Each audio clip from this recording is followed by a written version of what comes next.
hugging my Blaha right now, and I'm just being comfy, and I'm gonna talk about Linux from scratch a little bit. So with Linux, there's a few good distros that you can choose, like Garuda or Mint, Ubuntu, Debian.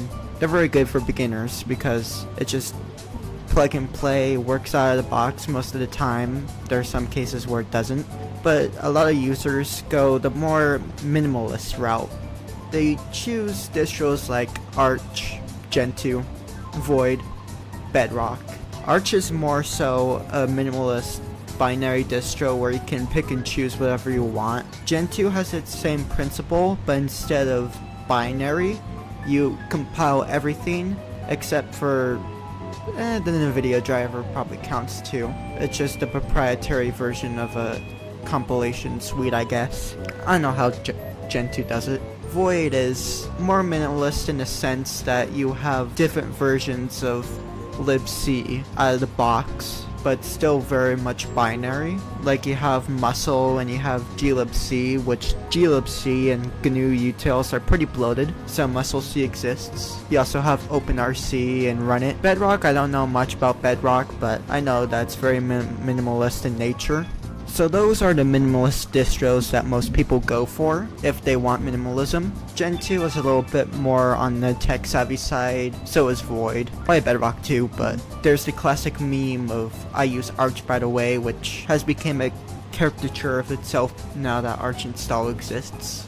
But Gentoo is a little bit more difficult, kinda. Difficult is a very loosey-goosey term. Really, difficulty is more or less measured in terms of length. So if you can go for a longer time trying to install something, the more difficult it is, even though the process itself isn't difficult. It's just very time consuming. However, there's a certain guide out there called Linux from Scratch. A few people have heard about it. Most Linux users, I don't know if they drop wind of it. They probably hear it, gunshot, way yonder. They hear really terrible tales and stay away from it at all costs. They never really look into the whole process that takes. But what is Linux from scratch?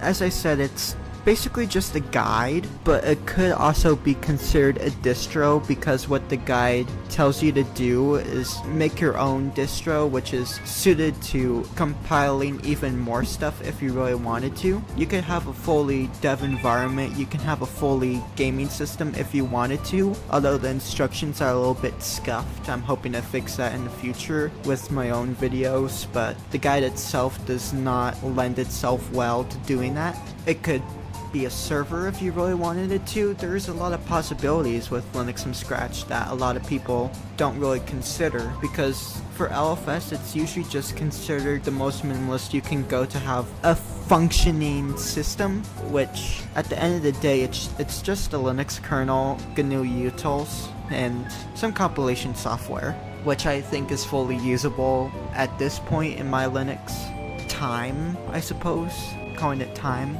But it has instructions to do all that, and near the end, literally called the end, it has you create two files which are useful for determining the distro that you use by software, either compiled or binary. Stuff like neofetch, for example. If you don't create those two files, neofetch will just say you're using Linux plus the Arch architecture that you're using. If you're using 64-bit, then it'll be x86_64, so Linux x86_64. But if you create one of those files or both, as the book describes, it will say Linux from scratch, your architecture, which implies that Linux from scratch, it is a distro just like Gentoo, Arch, Debian, Mint, so on and so forth. But a lot of people don't consider it a distro. Most people also follow the same instructions every single time, the ones that are listed in LFS, so it's reproducible. Yet people say, do you use LFS? And that's where the definition gets a little bit scuffed. Linux from scratch is at the heart just a guide, just like Gentoo is, and Arch. But Arch and Gentoo, at the end of the day, they have you download tarballs, or yeah, basically just tarballs, because that's how Arch ships their packages anyway, is tarballs using the ZSTD format. With Arch, Gen 2 depends on how they ship it, but Arch just has a tarball of all the compiled packages the way they do it, while Gen 2 has you download packages from the developer of the application after the fact that you install Gen 2. When you're installing Gen 2, you're installing a tarball made by Gen 2. Linux from scratch doesn't have that. You're downloading all the applications you want to compile directly from the developers. Almost never from Linux from scratch except for simple utilities like boot scripts and make CA. So it could both be considered a distro and a guide. I just say I use LFS because it's easier to say, just like people call GNU Linux instead of GNU/Linux or GNU plus Linux, because Linux is just a blanket term for all of the software plus the Linux kernel. But this video is mainly about why I think Linux from scratch is great for me, but I want to talk about my problems with Arch and Gen 2 first off, to give you a little bit of background why I use Linux from scratch in the first place, instead of just go for these minimalist distros like Arch and Gen 2. So, after I was using Garuda in January or February, because I thought Garuda was really nice, really beautiful, really eye candy and everything, I wanted to go more minimalist because I was more focused on low RAM usage, low CPU usage. And so Garuda bare bones existed, which was really just Arch, but with the Garuda utilities. And after a while, I think 2 weeks after, I was like, you know what, I'm gonna do Arch. Went through Arch just fine. I loved Arch, but I left Arch for one reason. All of it was just binary. I wasn't incentivized to really compile stuff myself, and I wasn't given that peace of mind knowing that I compiled everything myself, and it actually had kinda high RAM usage for my systems. For my gaming rig and my laptop, it was 400 megabytes RAM usage at idle with no way to go under, which really peeved me out of my mind. My laptop, my older laptop, I think was better, I'm not sure, but I just left Arch for that reason. With Gen 2, however, it still kinda has that problem with Arch, because in reality you're not compiling everything by yourself. You're using another app to do everything, all the work for you. You can specify things like use flags, and most users of Gen 2 use use flags. The problem with use flags though is that they don't really cover the full range of options that you can do for each individual package, just in nature, which I think is kind of a letdown. And I also think that use flags are really confusing in the first place. You literally have one environment, not environment variable per se, one variable meant to be used by portage or a merge, whatever it's called. By this point, I'm not even sure, but it's picked up all but that entire environment, not environment variable, just variable used by portage or a merge. It's just a long string of flags, which is really ugly. And all the use flags are in one place pretty much most of the time. Most Gen 2 users are fine with this, and I don't get it at all. Then another nifty thing that Gen 2 does is masking. I hate the ever-living shit out of masking with every fiber of my being. I hate it. It's like when YouTube decided to remove dislikes, but then also decided not to re-add dislikes, saying that was terrible for creators. That's how I feel about masking. I just hate it.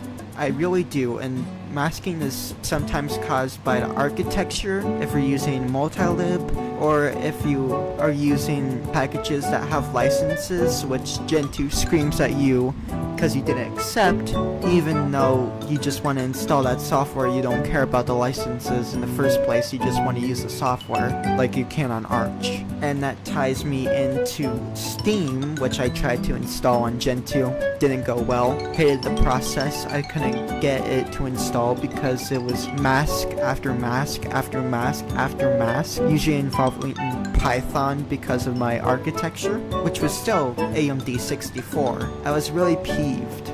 and you have to install things called overlays, which I don't see the need in having to do in the first place. But you have to install an overlay just to install Steam, and you have to have all these use flags and everything. It's just bullshit. I hate it. I hate the entire process. Trying to get multi-lib on there is a nightmare. I couldn't figure out how to do it, and all that work and all that confusing mess just to have something where you have an app decide how to compile something for you, but you can't compile it yourself. You have to trust that app to compile it for you. Most people recommend taking a look at package builds for the AUR, but doing that with Gentoo, because they still have emerge files, it's still an absolute nightmare to check it, and people don't recommend doing so in the first place. It's just a nightmare. I don't recommend doing it. So what does Linux from Scratch solve in that case? Well, number one, you compile all your software by yourself, by hand, not by using GCC or G++ directly, but using GNU Auto Tools or CMake or Mason, so on and so forth, that kind of handle the automatic process of compiling each package manually. But before you compile each package, you can configure it, and each package often has a bunch of options that you can choose, way more than any use flags on each package that Gentoo offers for you. And that means you can get really itty-gritty with each individual detail about how you're going to compile that package. And sometimes it's necessary to get that package to work, which is just a lifesaver. It's wonderful. I love doing that. You can decide how you want to build something in real time, and you know what the options mean by just doing like configure help or taking a look at the options file that CMake or Mason gives you in the package repository. It's wonderful. But yeah, you can compile everything yourself. You have full peace of mind knowing that you compiled everything yourself.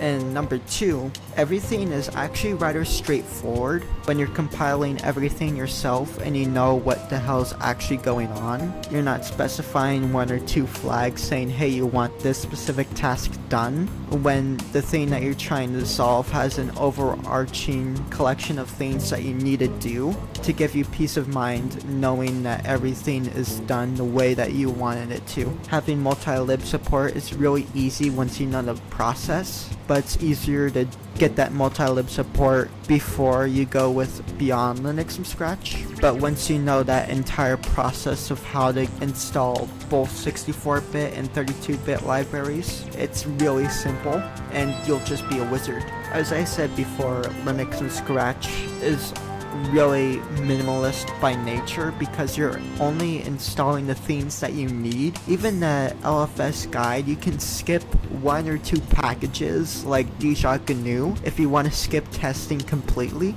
You can do that if you really want to. It's not recommended, but you can. I never have installed GNU because I don't need it. I never test my software because I know they'll work for the most part. If things go wrong, then yeah, I'll recompile that package and then test it to make sure that's actually right. But I can skip packages if I really want to. It's your system. It's my system. You can control it however you want. I can control it however I want. Again, it gives me peace of mind knowing how I compile each individual package, but you also have peace of mind knowing about the packages that you actually have installed, knowing if you need it, if you want it, or if you don't want it, or you don't need it. It's minimalism to the extreme because that minimalism is decided by you. It isn't decided by anyone else or any other maintainer. You decide what you have on your system, no one else. Arch doesn't have that. You can't decide randomly that you want OpenRC or sysv in it very easily on things like Arch unless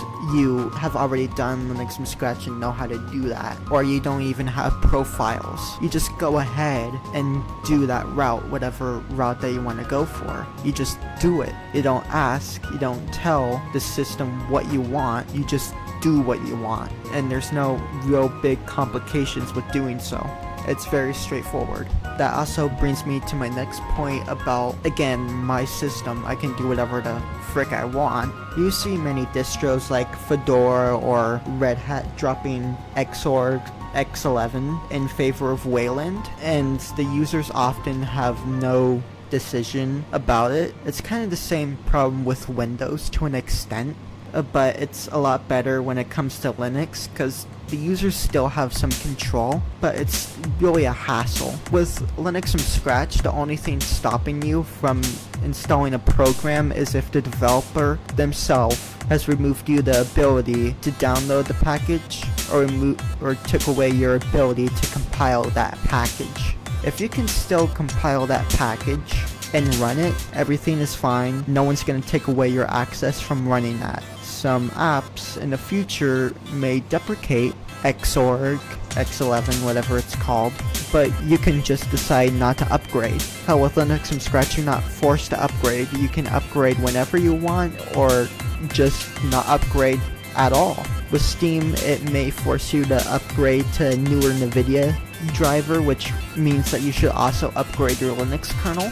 But those are the only two things that I ever really needed to update on my system. Even my Firefox build is like 3 months old by this point. I don't need to update, because it just works. There's no complications. It just works, just as Todd Howard intended. It's just like Skyrim. But yeah, I call the shots. I install whatever I want without no one's input. I don't need anyone's input. They can't control what I install. It solves the problem that many distros create by themselves artificially. Now, as I said, Linux from scratch, once you're done, is a perfect environment to compile just about anything. Or you can compile more compilation software like Rust or software utilities that make files. It's really great, but that leads to Linux from scratch being the absolute perfect developer environment because you have all that compilation software and you need a bunch of libraries on your system to have things to work. So by the time, late game LFS, you have everything on your system, so you often don't even need to look at the dependency list, just install something, it just compiles, and you don't really need to worry about it. It's great. But it also leads to a good developer environment, inspirationally, if that's even a term, because it literally inspires you, or at least me, to create my own software however I want because it's my system and I'm putting in the work to have the system that I truly want. And so it's truly this awesome flavor town, this breeding ground of inspiration and creativity. It's truly wonderful. So I don't think there's really any big problem with LFS besides the direction Linux from scratch has been going, but that's another can of worms in itself. I may or may not make a video about that, I don't know. But there's another issue with LFS, and it's the time commitment. It takes about 100 hours just to get a good system running the way that you want it to, have all the software and everything, and that's a big problem. And you're often in front of the keyboard at all times because it's just a lot of typing or a lot of copy and pasting depending on the way that you go about it. If you manually type everything out, it takes about 2 to 3 times as long as if it's just terrible. And so the best way to go about it is just copy and pasting the instructions. Even the Linux from scratch or beyond Linux from scratch editors recommend just copy and pasting. And am I going to decide to use Linux from scratch in the future? Yeah. I mean, I don't see any reason why to not use it at this point. It's just easier and I have more peace of mind. It's literally, I made the perfect distro for me. It's my own distro and no one can take that away from me. It's just my distro. It's mine. I decided everything about my system and it's gonna stay that way. What would I switch to if I randomly decided not to use Linux from scratch anymore? Probably Arch or Gentoo, because they're still sort of DIY distros, but not in a way that Linux from scratch is, but it's a nice little fallback. I have Arch as a fallback if I don't have something on LFS or it just doesn't work. But yeah, that's generally why I love Linux from scratch, and a little detailed overview about LFS compared to every other minimalist distro and advantages, disadvantages, stuff like that. That's about it. Sleep well.